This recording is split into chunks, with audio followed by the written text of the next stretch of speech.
Howdy y'all.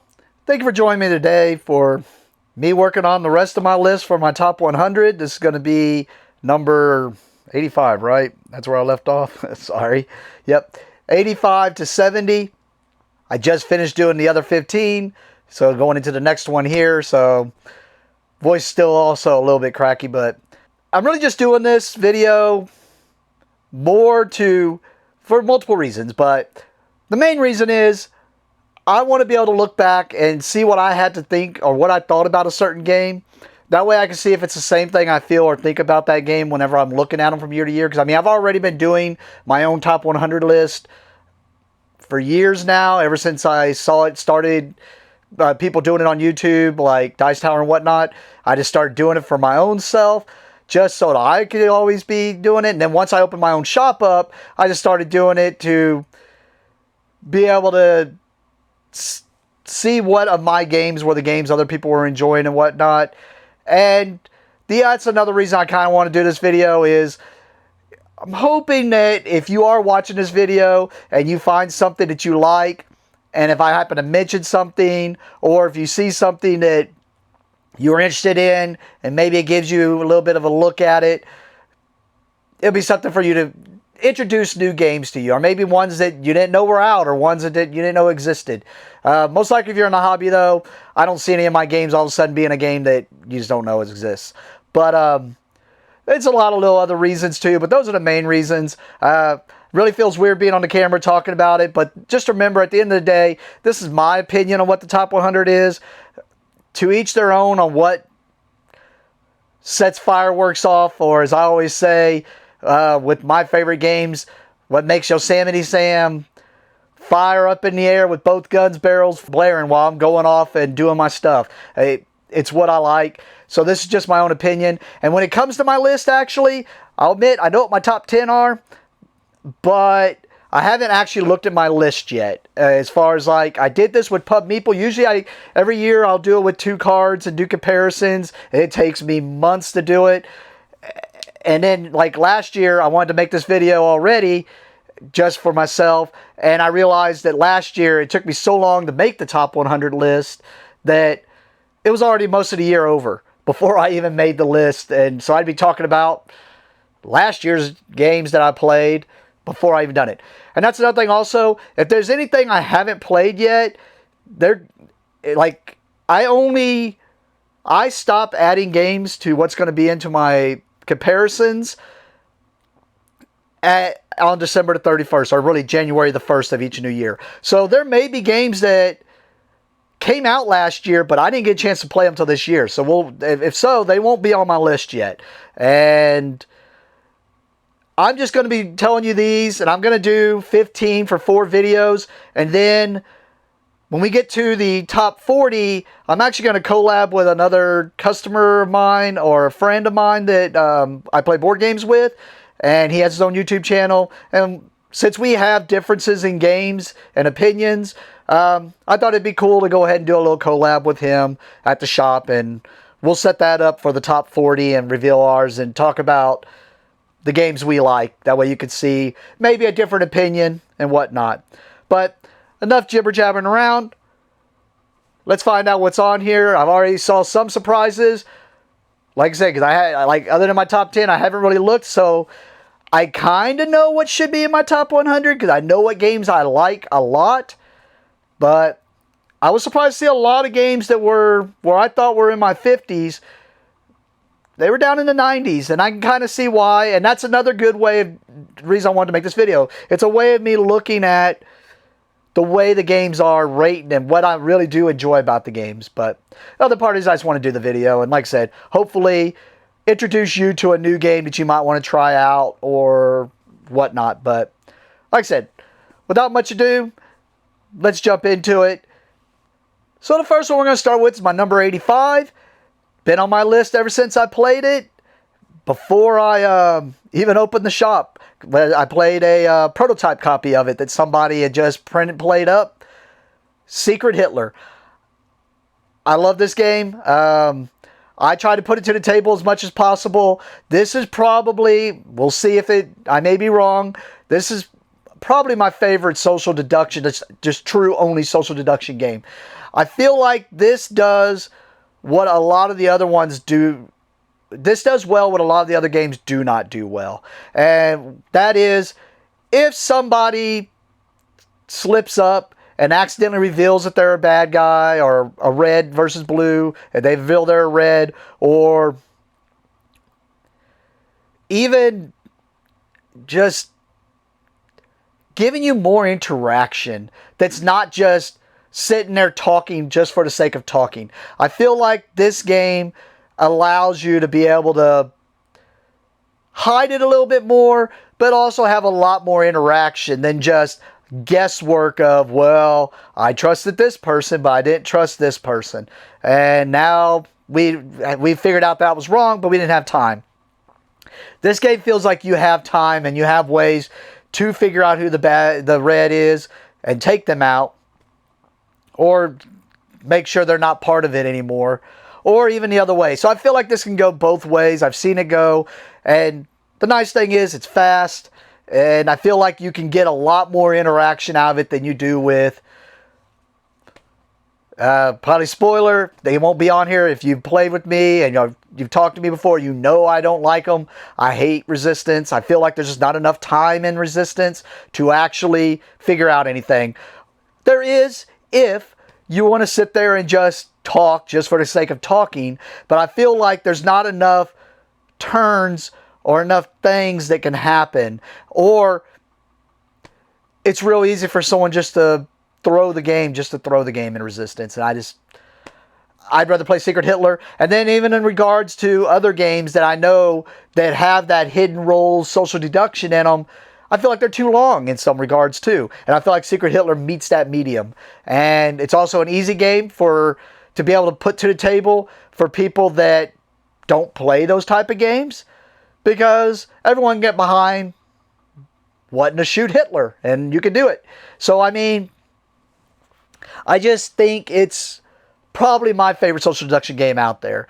And the theme, I know, scares a lot of people off because Secret Hitler, but at the end of the day, you get to shoot Hitler. Unless you're Hitler, I guess, then you just swap spaces next time, or just go get yourself shot, then you got to kill Hitler either way.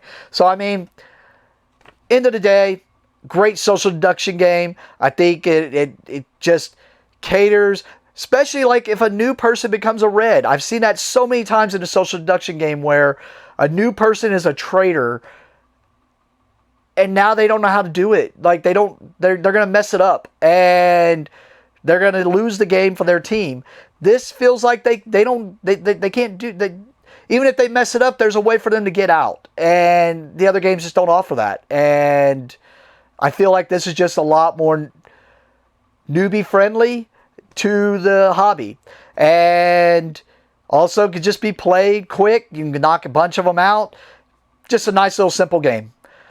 Like I said, unless I can't think of something off the top of my head right now, I think this is probably my number one social deduction game on my list. But I guess we'll see. I mean, it was 85 this year. It was 43, but it was 74 the year before that. So I mean, I think also last year, I don't think I really got a chance to play it. Well, I mean, last year I played it when I made this list, but the year before that, I think it was the other way around. I think I had played it so much that it was starting to get old to me because I had played it so much. But I also cannot think of a single time that I did not have fun in this game. But I'm not going to talk more on that. If you haven't tried it out, it is a great game. I've heard that it's very rare. They're probably print and play. I don't see them having actual physical copies. But I've heard there's print and play copies where you could do Secret Sith. Or you could do...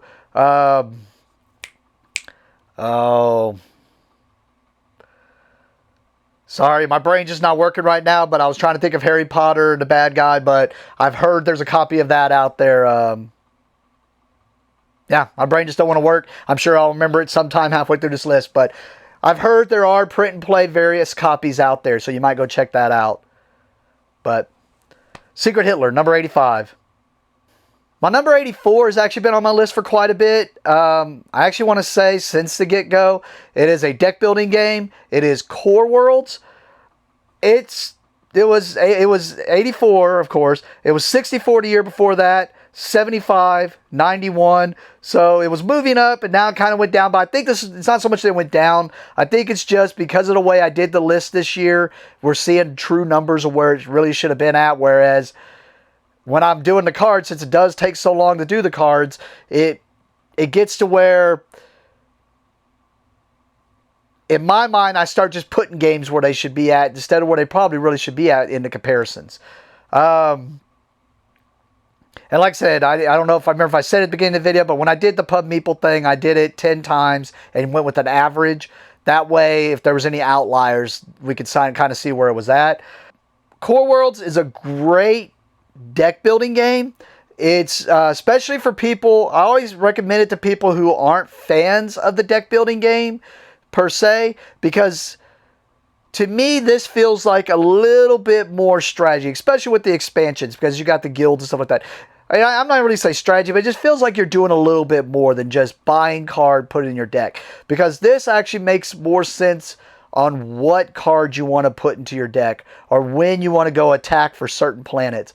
And it does very much have the feel like Imminent Domain, where the way you want to take the planet. And I think it's a good game to check out if you're into those hybrids, which we're seeing a lot more of those now, which is cool. I always argue deck building games are not deck building games anymore. Now they're just only a mechanic that is used in games, which is fine. And I actually do like a lot of these hybrids that are coming out, but this is one that doesn't really have a board. It's just a deck building game, but it done so much just with the deck building aspect, I feel like. So it's a great one to check out, especially if you're one of those ones. I would say if you don't like deck building, don't check it out. But if you don't mind deck building and you just want something more out of it, this was one of these older ones that did have some different ways you could go about it, and just having your own unique deck, that's also another thing I like about that game. I mean, a lot of the cards are kind of similar, but you have a few cards that are unique, and then certain cards you can grab that are unique and there's not another one that anyone else is going to have, or certain planets you can take to give you stuff. Great game. Check it out. Core Worlds. My number 83 is actually a game that it became the cool game to hate. Unlike right now, it's, of course, Wingspan.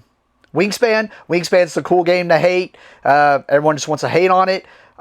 This is one of those new ones, or one of the old ones, Katan. But as I say this, Katan would not be in my top 100 games for base Katan. I am one of the people that, back in the original, I played a lot of Katan when it first came out, and I owned Starfarers Katan. I guess I can go ahead and say 83 is Katan Starfarers. But I own Starfarers of Katan, and even the 2-player, which I think was called Katan Starships. And originally, I did not remember that I could never put my finger on what it was that made me stop liking base Katan, which was Settlers at the time when I was playing it. But I just knew that it wasn't my game anymore, and I just didn't really enjoy it. Now, I'm not one of those haters that hates on Katan. I think it's a good game. I think it's a great game. I just don't think it's my type of game. And I just actually gone into a box of a thing that I started doing is, I just take it and go, oh, you like Katan? Well, let me show you Katan Starfarers, because I do love Katan Starfarers.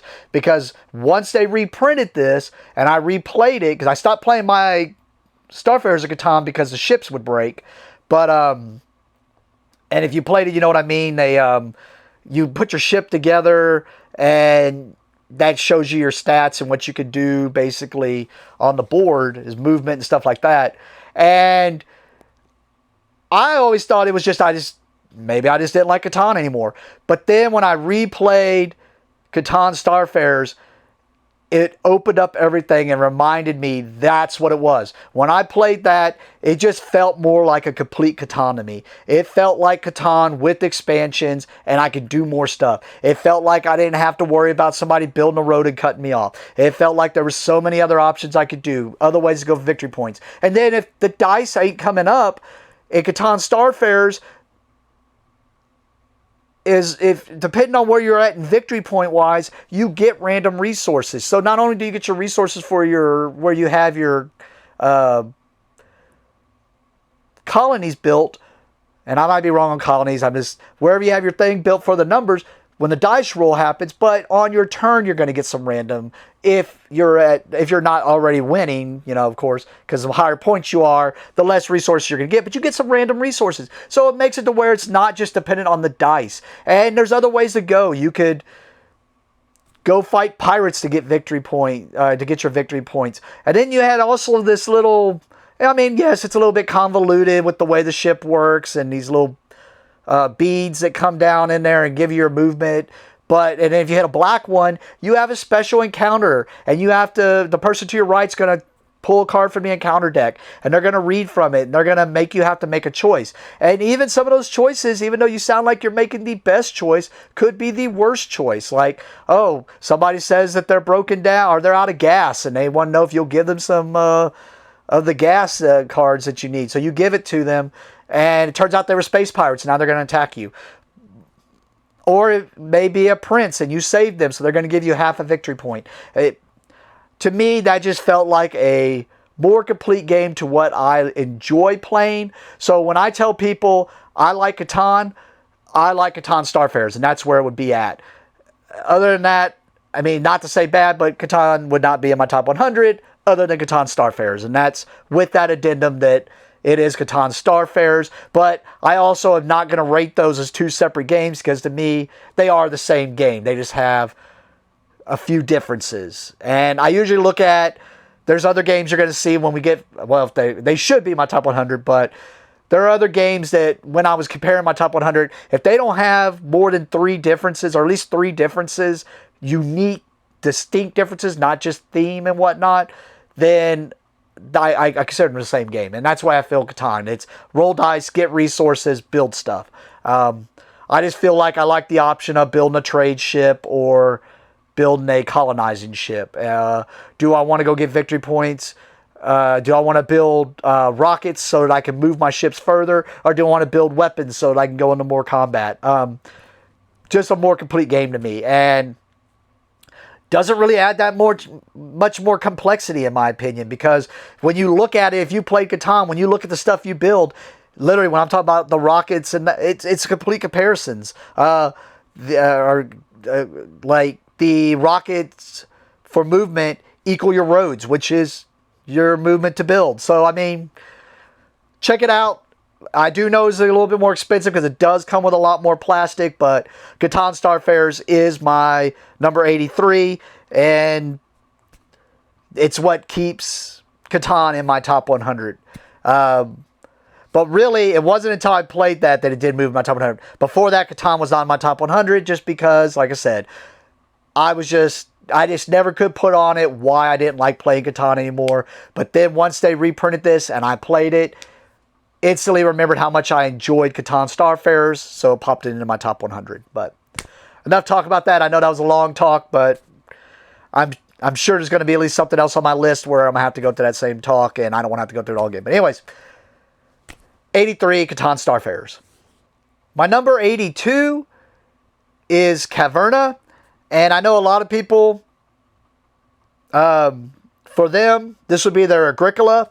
I will say, I know Agricola ain't going to be in my top 100. I am not a fan of Agricola. I thought since I'd only played Caverna, and it wasn't until this last year that I played Agricola, I thought Caverna was exactly Agricola, and I was just playing the version I enjoyed or the version that I had played. I do see the comparisons to Agricola. There are a lot of similarities in what you're doing.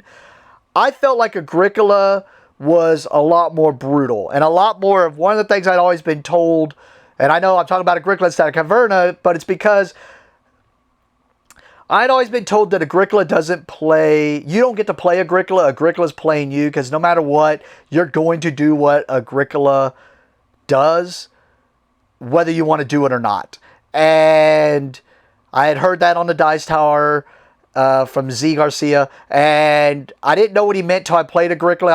I played Caverna. I was like, I guess I see what he's talking about, but I'm only using that comparison because I feel like Caverna, if you feel like that way with Agricola, go out and play Caverna. Don't buy it because it's an expensive game, but play it first because it may still be, it's just not your cup of tea. But to me, they were totally different games. Now, as I say that, Caverna is a much longer and more, I'd say, Euro-y game. Because one thing that was great about Agricola was the cards and the drafting and the different cards you could do and whatnot. I love that in Agricola. I felt Agricola was too brutal because I did feel like it didn't matter what choices I made. Yes, I may be farming right now, but I'm going to have to do this other stuff later. In Caverna, I feel like you have options. I feel like you can choose to just go, yeah, I'm not going to do that over there. I am going to get negatives for not doing that over there. But I can just go deeper in what I'm doing and hopefully get enough extra victory points to make up for those negatives. So if you did not like Agricola, I would say try Caverna and see, but play it first because it is an expensive game. It's like, because I do like Caverna. Now, I also like it with the expansion. Well, the first expansion.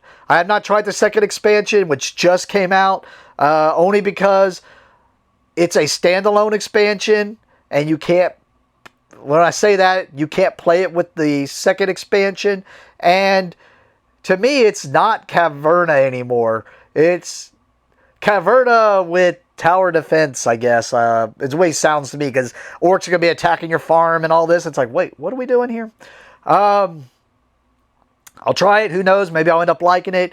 But do check out Caverna if you like these. I can already say it's probably, I can say it's not my favorite Uwe Rosenberg game. I know what my favorite is. I know it's probably going to be my, like I said, I haven't looked at my list, but I know it's going to be later in my list because I do love it more, and we'll talk about that one when it comes up. But I do love Caverna, especially with the expansion. I like the different ways that the other classes play and the differences you can go with them. I just like a lot of things with Caverna. It is my farming game, I guess I would say, if I was going to choose a farming game. Because I'd argue the other Uwe I like isn't quite a farming game. It can be done farming and whatnot, but this is the one that feels like farming. This is my Agricola. But I also understand why people do like Agricola if they've never played Caverna, or maybe they do like that feel that Agricola gives them. Because like I said, it's whatever makes you happy is what you should play. But I can say I do see a difference. I see why people make comparisons, but to me, they are two different games.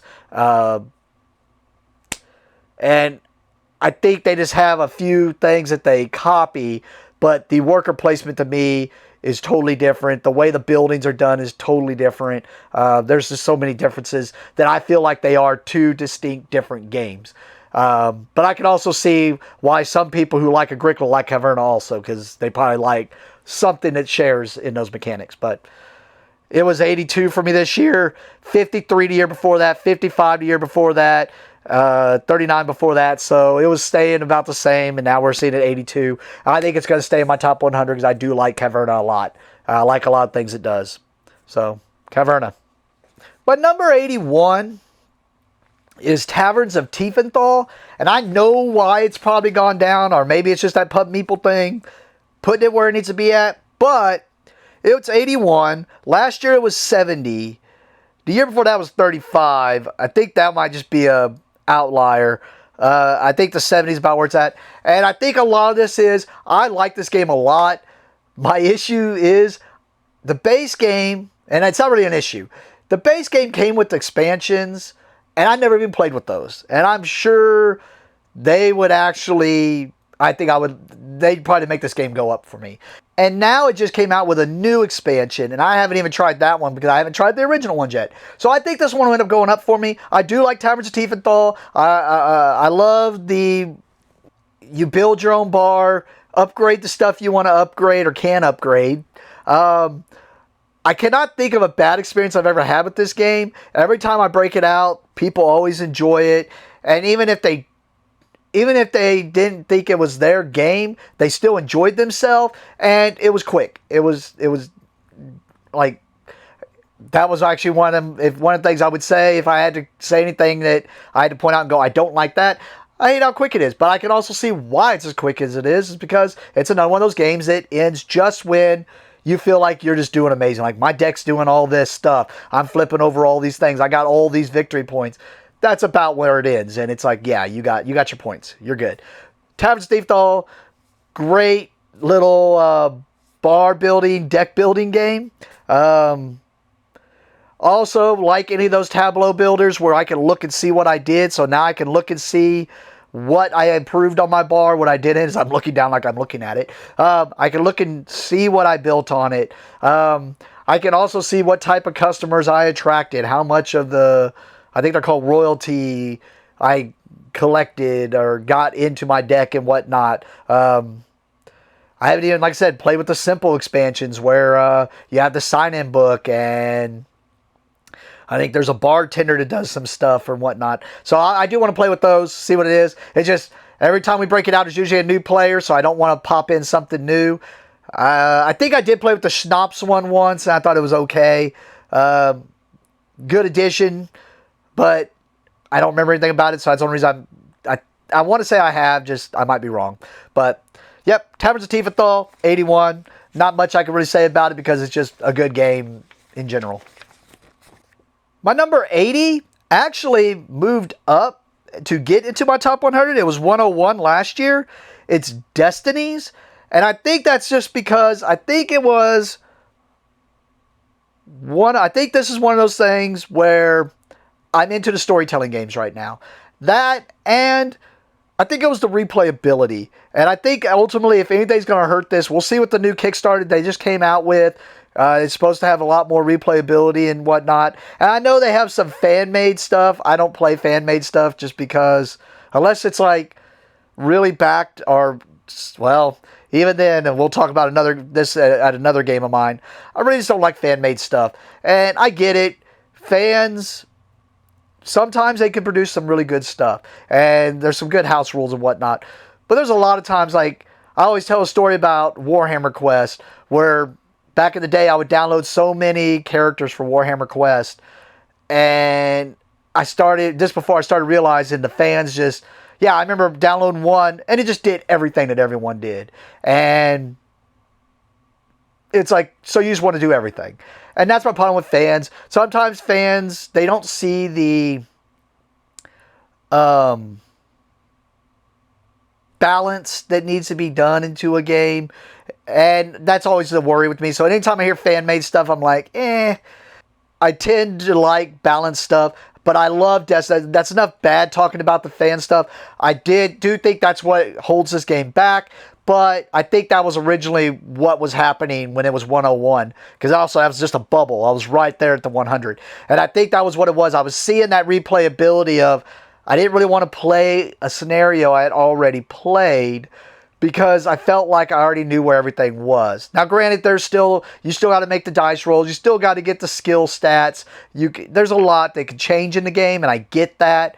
So we'll see what the new one does. But I think that's why it popped up, is I started playing more of the expansions and some of the other stuff, and just having a great time. Like, I cannot remember not having a good time with this. And I think also right now I'm into these storytelling games that I'm enjoying a lot, and this is one of them. It's a great game. I know this also falls from that problem where some people don't like the app-driven games, but I mean, if the app-driven can take out all the fiddly bit stuff that I have to do in a board game to where I can just be immersed in the experience of the game, then I'm sorry, give me the app all day.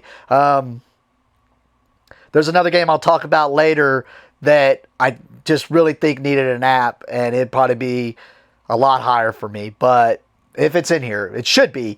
I just don't see that game ever coming out of my top 100, but who knows? We'll see where it went, or where it's at. But if it is up there, I'll talk about it. If not, well, sorry. But this one is a great game. Yes, it uses an app, but it's a great story game, and the experiences we've always had in this game have been great.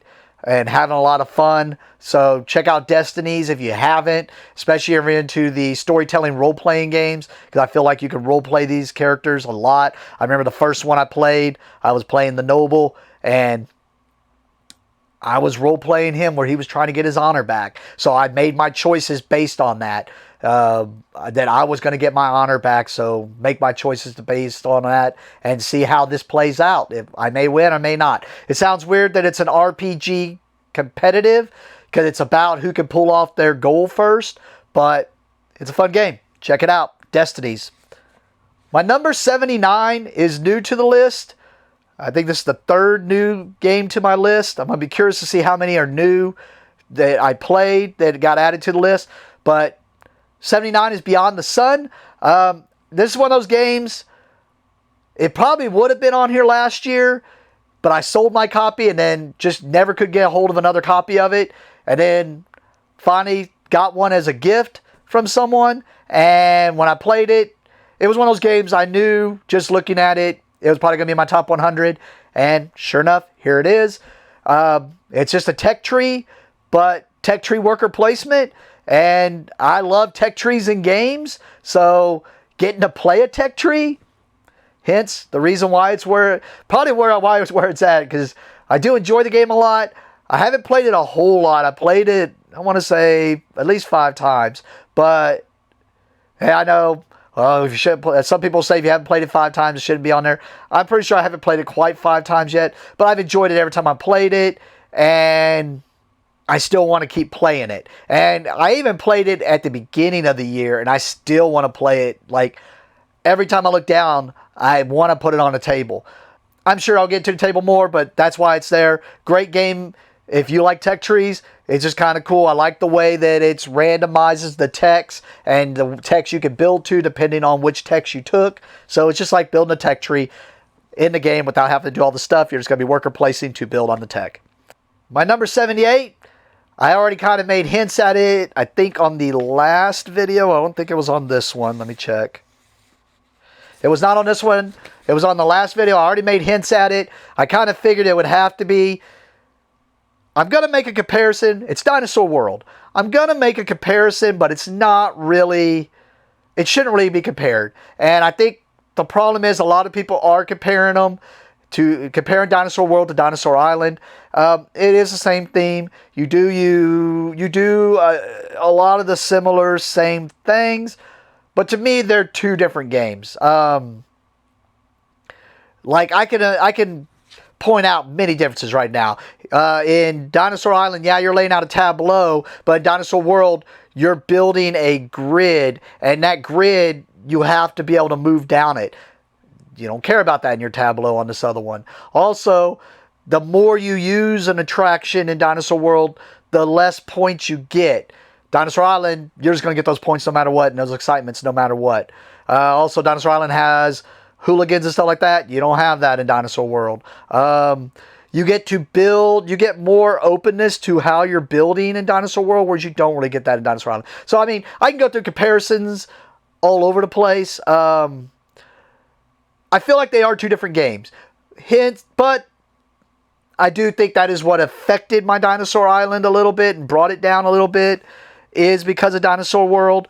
But if you notice, they're within 10 of each other because they feel similar, but I feel like they are 2 different games. It's just, what do I feel like doing right now? Do I feel like just doing a tableau builder, make dinosaurs in a tableau builder, or do I feel like making dinosaurs and doing some strategizing and getting different variant, unique tiles and whatnot that you get to put down on your thing? And then also, your workers are totally different.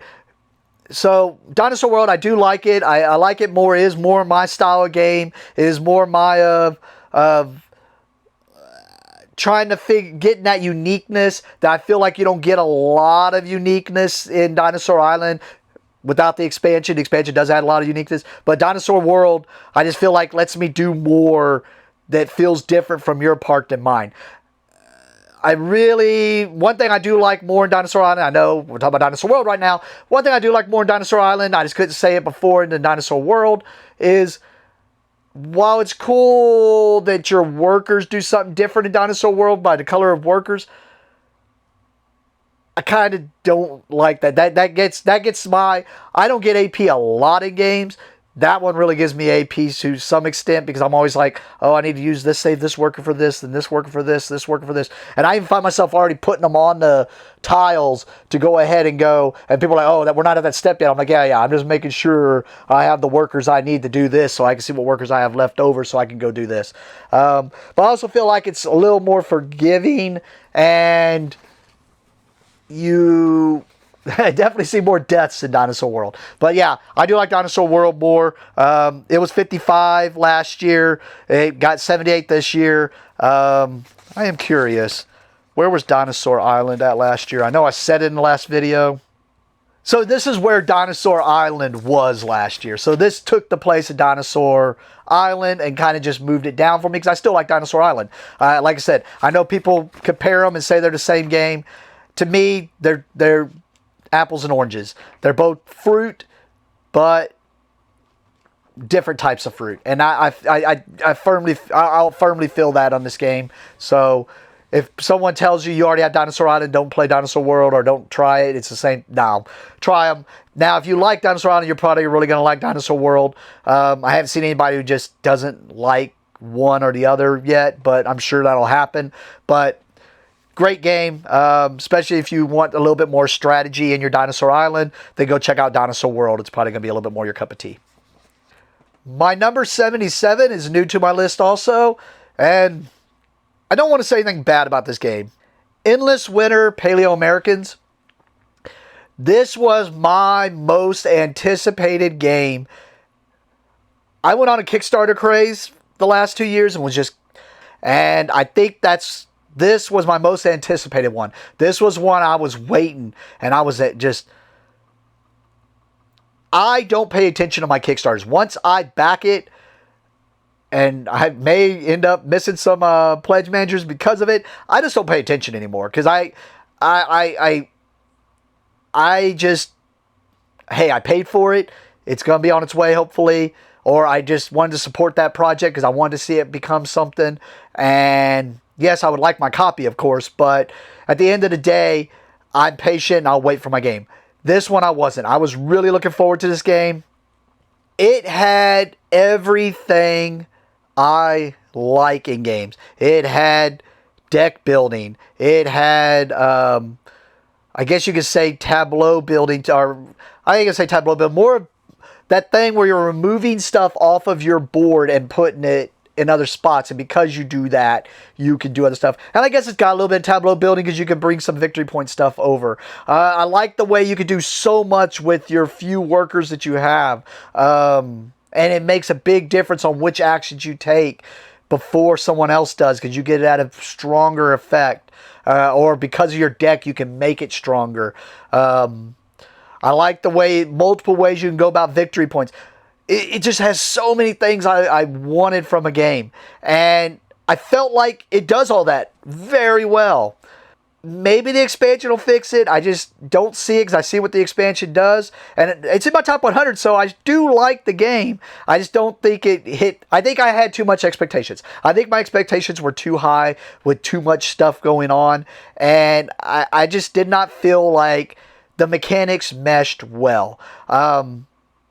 As far as like the feel of survival in the Ice Age, like it I don't know. I can't put my finger on it. I think it's just like I said. I think I had it so hyped in my head, and it just did not hit a home run for me. I enjoyed it. It just. Yeah, that's all. That's nothing bad I can say about it. Is I enjoy the game. I think it's a good game. I think my hopes were really high on it. We'll see where it stays. I mean, instantly straight into my top 100. So I did enjoy the game a lot. I feel like I'm being a Debbie Downer on it, but I do like the game. I think I let my hopes get too high on it and was expecting.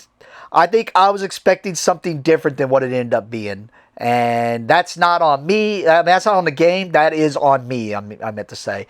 they did a fine game. I think they did. Especially, I want to say it's a new company. They did a great. I even backed their second game. That's how much I still liked this game. And that was after I played this game. So, I mean, I want to say Fantasia. And I can't think of the game. It's like, it's based off psychology right now. I just can't think of it. But good game. Check it out. If you like those type of theme, I did like the artist. I'll admit, that was another reason to back it. I love the artist for that game. You're going to see some other games I guarantee will be in my top 100 that are the art is done by that artist. But yeah, Endless Winter, Paleoamericans. My number 76, fallen down from 40 last year, and it was 32 the year before that. So it looked like it was staying steady. If I have to say it did fall down, I could give the reason. I like Atlantis Rising a lot. Great co-op game. I enjoy it. I love trying to figure out the puzzle of what we need to do first. I love that the different relics that you can build can change and vary in every game to what you got to do and what resources you have to get in order for y'all to save the people of Atlantis and open up the portal.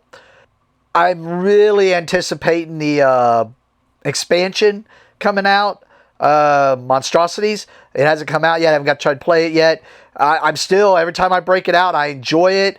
Elf Creek games, I pretty much, until they just come out with a stinker or a...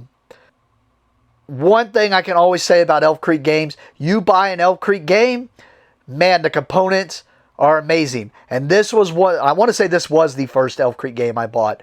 And when I bought it, I actually thought I had the deluxe copy. I got it retail and bought the deluxe upgrades. And when I bought it from my retail, from my distributor, I thought they messed up and gave me the Kickstarter version.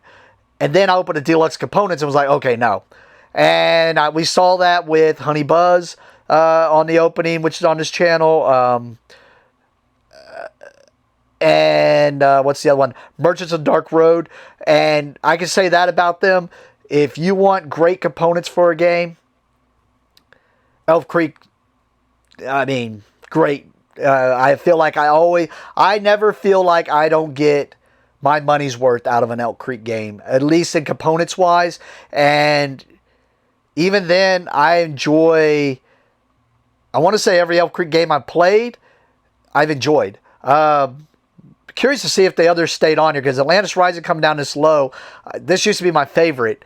So there's Honey Buzz and Merchants of Dark Road. We'll see if those are on my list. I like both of them. And I know Honey Buzz and Atlantis Rising were on my top 100 last year. So, and Merchants of Dark Road, I know is going to be new, and I did enjoy that. So they may not be on here because I think I like Atlantis Rising more. We'll see. But yeah, check it out if you like co-op games.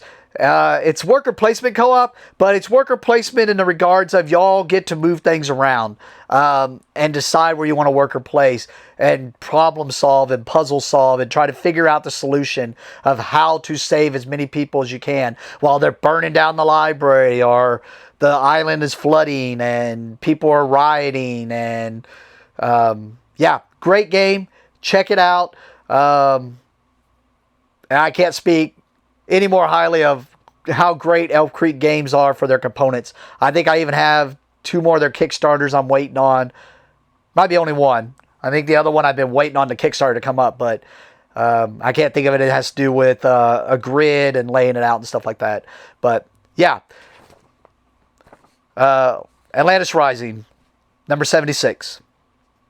My number 75, surprising. Just shows I did not look at this list until I'm reading these off to y'all right now. So number 75, brand new to my list. I just talked about it. Merchants of the Dark Road. Apparently I like it as much as Atlantis Rising. Yeah. Just shows, like I said, haven't looked at this list, seeing it all now. I kind of figured this would be here.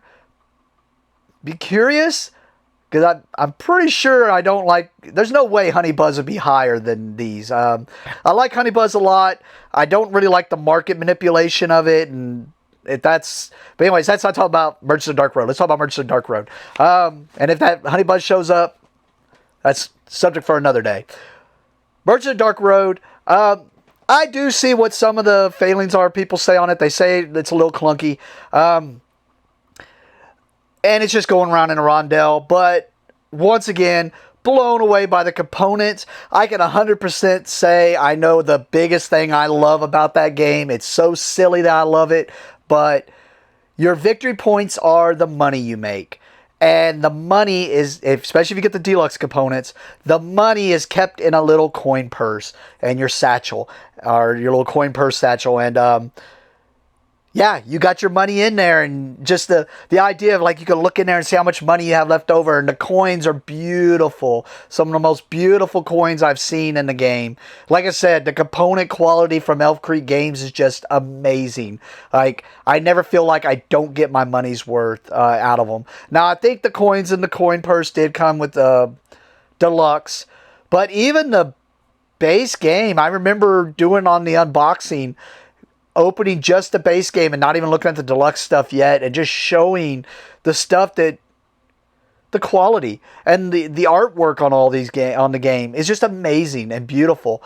And the Dark Road is just about it's kind of like a play on D&D where you are the caravan driver, and you're hiring the adventurers to protect your caravan as you go around, and you're making money selling your items to certain things. And you could travel down the Dark Road and risk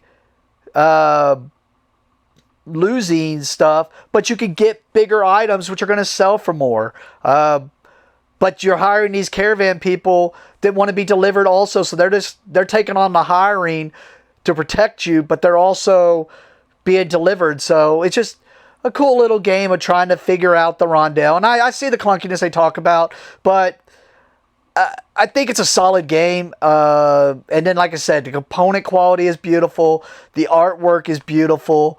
And yeah, it's stupid and silly, but just that coin purse and looking at the money in there, and that's your victory points, and no one else really knows what's in there.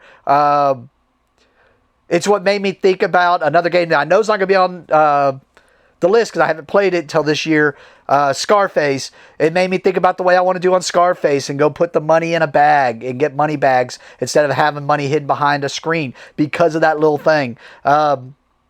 Yeah, Merchants of the Dark Road. If you've tried Elf Creek Games, I haven't tried it yet, check that out. Or just the beautiful artwork alone, and then the unique mount you get that gives you your player power because your mount's different than the other person's mounts, and the objects that are wanted and how you put them in your caravan. Yeah, there's so many things I like about that game, and obviously it was in my top 100 right off the bat. Funny that it's right next to Atlantis Rising, but there we go. Merchants of the Dark Road, number 75. My number 74 is Axis and Allies, and that one's got a history to me because it was not originally in my top 100s list because when I initially started doing my top 100, I started just picking 150 games. I started by just picking 150 games that I thought were my favorite games. And I never really, other than the new games I played, went back and looked at the old games that I had played in the past. So since I hadn't played Axis and Allies in so long, it never really had dawned on me that I liked that game so much. But then 3 years ago, when I did my top 100 list, I did it using every game I could ever think of that I ever played. We're talking chess, Candyland, Sorry, anything I could think of, I put it in that list. It took forever to do that one, but I wanted to make sure that if I could think of the game, it was added into my list and find out what was truly my top 100. And it wasn't until I did that I realized how much I liked Axis and Allies. So that's the reason it popped into my top 100. Now, it went down significantly And I think a lot of that was because of that surprise. It was like, oh man, I do like this game. Because it was 74 this year, 26 last year, 37. So I think this is just showing its true home of where should be at. Because I think I like this game a lot. It has so much sentimental value to me. I remember sitting around playing this, Fortress America, Shogun,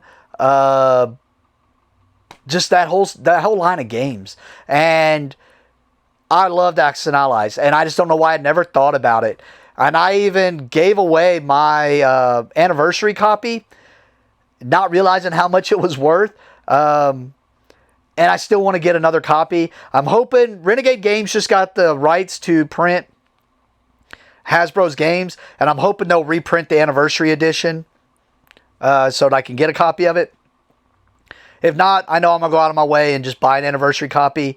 But yeah, great game. I think it just stays there mostly because of sentimental. I'm not really big on Troops on a Map games anymore. Axis and Allies, there's not really much I can say about it because it's just good game. If you played it, you know if you like it or not. I will be curious to see. I just got War Room, and I know people are saying you shouldn't compare them, but I don't think War Room's going to do anything to it because, like I said, Axis and Allies is there for the reason that it's there. The sentimental value of me and my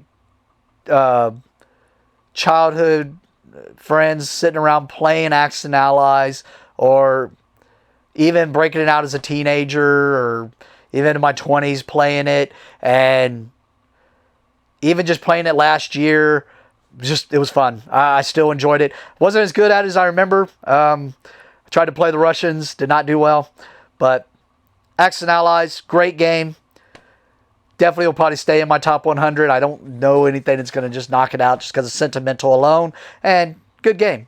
Combat system's definitely dated, but still a good game. My number 73 is brand new to the list. I've been comparing it to Uno a lot lately, but we always make fun of it and say it wrong. Anno 1800. We always say Anno. I know it's not. It's Anno. Great game. A little overwhelming the first time you look at it. And one of those games, you definitely have to learn the tempo and pacing of the game.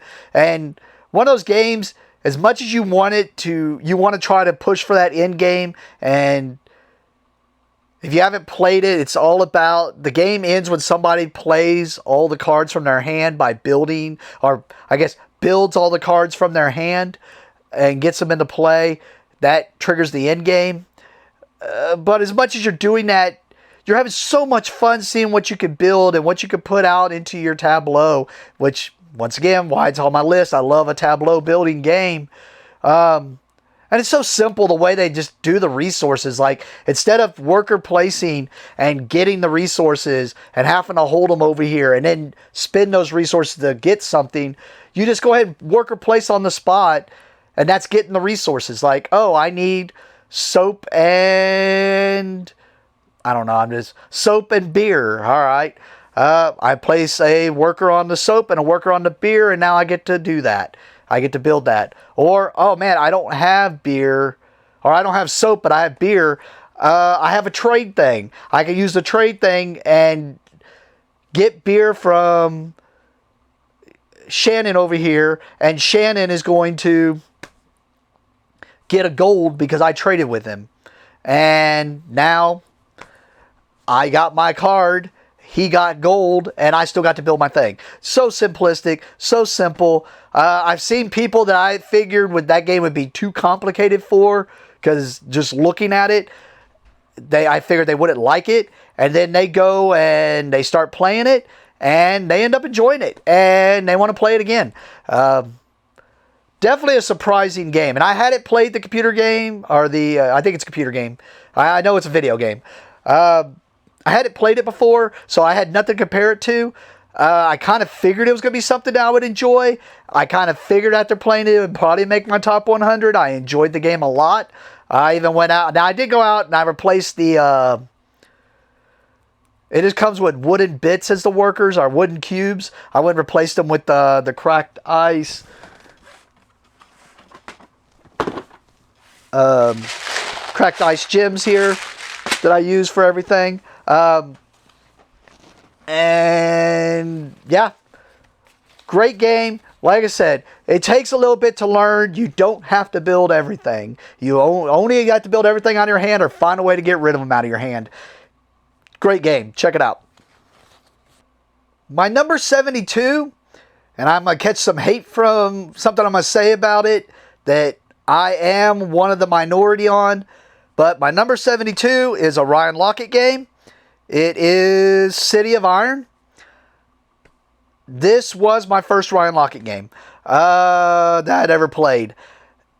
And it wasn't until this year I could really place in it what I liked. I thought it was just the deck building, because it does do deck building, but it does it a little bit different where you're deck building on the top and you don't really shuffle. So it's definitely different. But I thought that's what I liked about it. I thought it was the deck building. And realized it was the track movement that I really like in this game. And the way they do the resources in the game is just really track movement. But it's really, as much as I say it's track movement area control. Because you're area controlling on the track. Because it's really area control of having the most resources. And it's the track. Now that I think of it, it's not really track movement. It's really just the track showing. So it's really more area control. But either way, I enjoy this game. The thing I'm going to say that I'm in the minority of is I think I like Ryan Lockett's art. I'm just not as much of a over the moon and a fan of it as everyone else is. I am a fan of his games. I can already tell you I know... Actually, there might be two or three of his games on here. We'll be surprised to see. I know one for a fact will be higher up on my list. It has to be, because I enjoy the game so much. But City of Iron has been here ever since I played it back in College Station with that group. I unfortunately got the second edition. It's just the first edition. I'm not going to pay that much for the game. I keep hoping they'll come out with another edition. And maybe even... maybe they'll come out with a new edition. I do like the game, though. City of Iron, great game. It's got a little bit of deck building. It's got, I'm going to say, I thought it was track movement even saying this right now, but I'm going to say it's more area control, because it's about getting those resources. And where you're at on the track is how many resources you have, and because you're there is going to score you more victory points. So, yes, it's a track movement, but it's really just, it's the same thing. It's just, if I had those and I was because I have those radishes, I'm putting those radishes on the board, or my color of workers on the board, to say that I have majority. So it's really majority control now that I think of it. But I guess track movement, it's a combination in there. But I also like the way you take the different lands. I also like that the way your decks are different. If you're playing the boar/pig people, you're all about combat, and you're going to be taking lands, using your cards to take more lands and more territories. If you're the lizard people, you're going to be doing tech and hammers and building things. It's real cool how each deck just plays different. I don't know what else I can really say. I enjoy the game. Maybe it'll be more, like I said, when I look back at these videos and played the game, and I could see other things that I do enjoy and talk about it, because I'm sure this one will stay in there. I've always enjoyed the game every time I played it. So, City of Iron.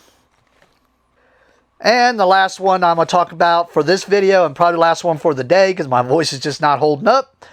But I'm actually surprised to see it so low. I don't know if that's because of Pub Meeple, or maybe it's finally wearing off. It's Pandemic Legacy. I normally don't like putting Legacy games on.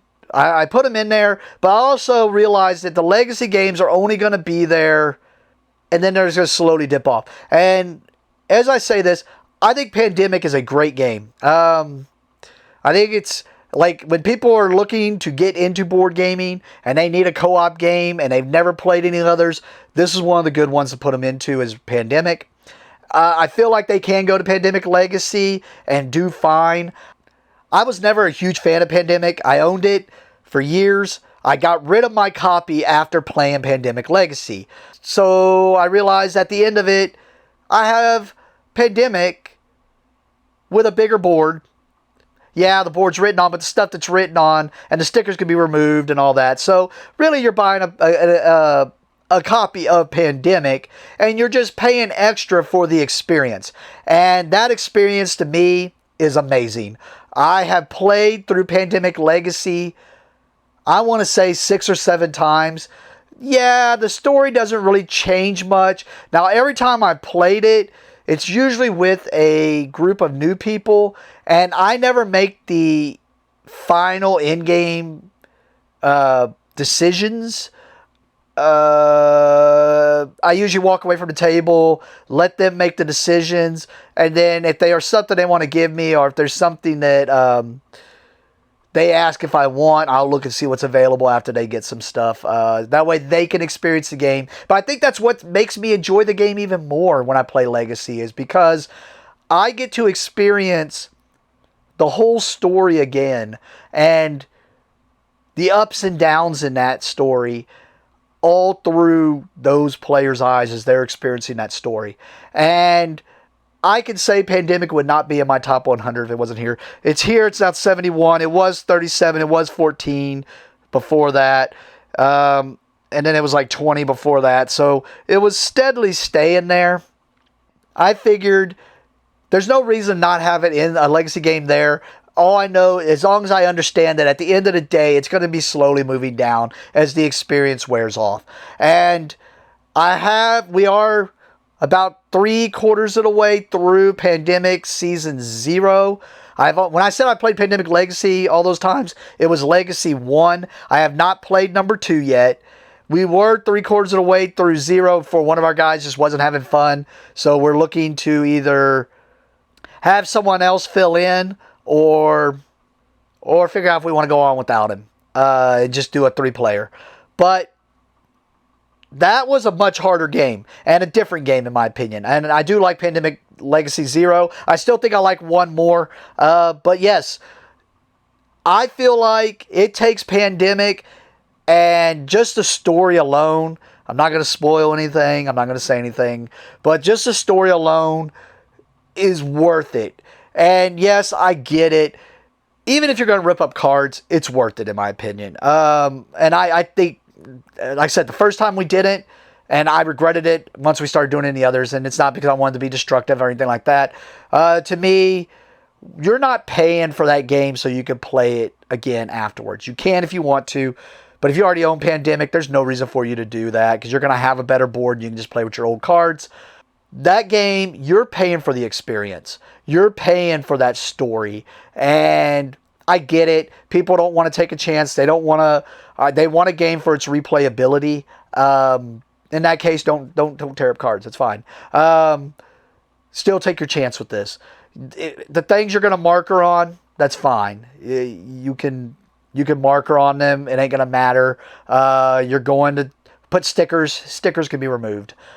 In trying to explain it, I just realized I made another spoiler and I don't want to do that. I know it's been out a number of years. Doesn't matter. The spoilers are out there. I think it was Dice Tower. If it wasn't, I may be wrong. But either way, it still breaks down this way, in my opinion. The game, if it's $70, let's say you pay $70 on the game, you're looking at, it's a 12-month game. And that is not a spoiler. If you open up the board, you're going to see 12 months on there. It means you're going to play the game a minimum 12 times. So if you just figure you're going to play that game 12 times, you're looking at 70 divided by 12, what? 5.8. Yeah, almost $6. So you're paying $6 per play. And that play is going to be an hour and a half. About. Like, unless you just really, really lose right off the bat. it's gonna. If you played Pandemic, you know what I mean, because it can happen. You're going to pay that much to go see a movie for an hour and a half to 2 hours. So I mean, $5.6, you know. So, and that, if you go if you have 2 players, so you're just playing it with a significant other or something, or just a friend, you're looking at about $3, which is already cheaper than a movie if y'all both went to a movie. Or, so that's splitting it. $3 is what each person's paying at 2 people. If you went 4 people, you're talking like 1.5, 1.45. Yeah, like, if you just break it down like that, it's really, you're paying for the experience. And the experience is great. I'm telling you, the story is a good story. And even if you don't like it, you're going to at least, like as much as I do, you're still going to have a good time through that experience. You're going to get to do things. And the idea also is, a lot of times when people are talking about replayability, I can tell you, you could probably go to your board game shelf. If you own a lot of games, if you only own a few games, probably not. But if you own a lot of games, I guarantee you can find games that you haven't played 10 times.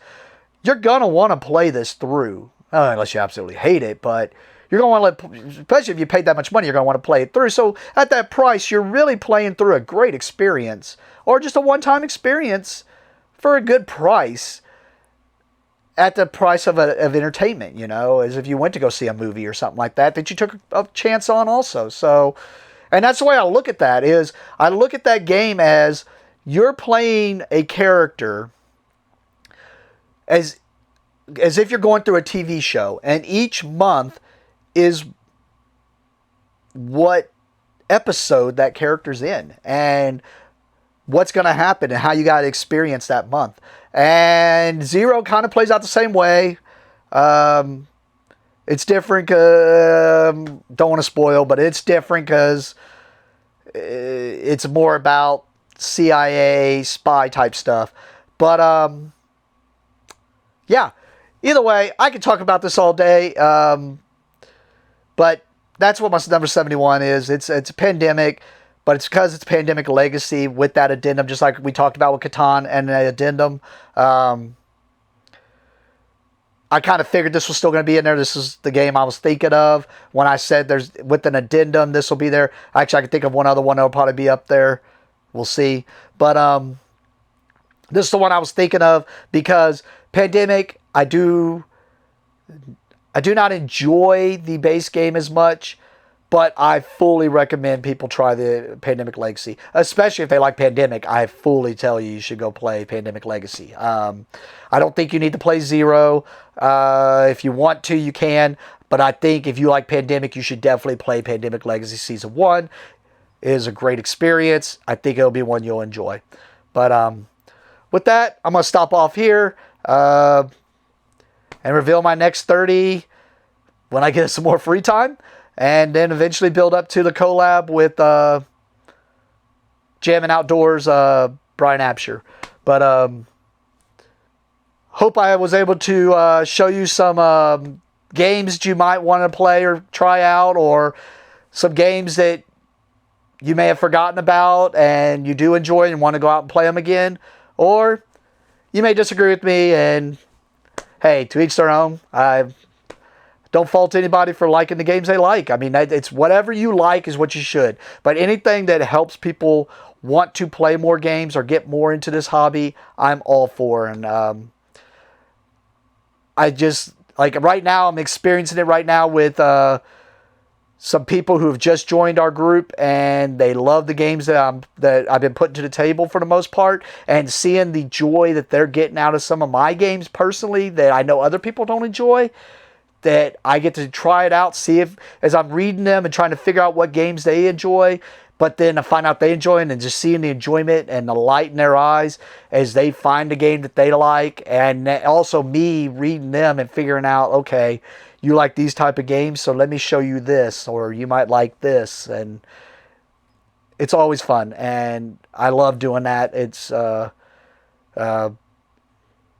great part of this hobby. Anyways, I'm not going to jibber jabber too much about that. If you liked it, please click likes, subscribe. I am feeling a little bit, like I said, I feel like I'm a little run down. It's only because I'm not used to talking this long, and I did make 2 of these videos back to back, so 3 hours of talking, but I wanted to do this to put this video out there, like I said, for me to look back on so that I can see what I said about games, see what I missed, see if that's really, truly like just sitting there talking it out also, just like I just now did with City of Iron, and figuring out, man, maybe this isn't what I was thinking as I'm now echo chambering, but also just to be able to show you my personal opinion and maybe show you and introduce you to some other games. And that's the reason I mention other games with these games and see if it's something that you like or not in that vein, you know. Other than that, thank you for watching and have a great day.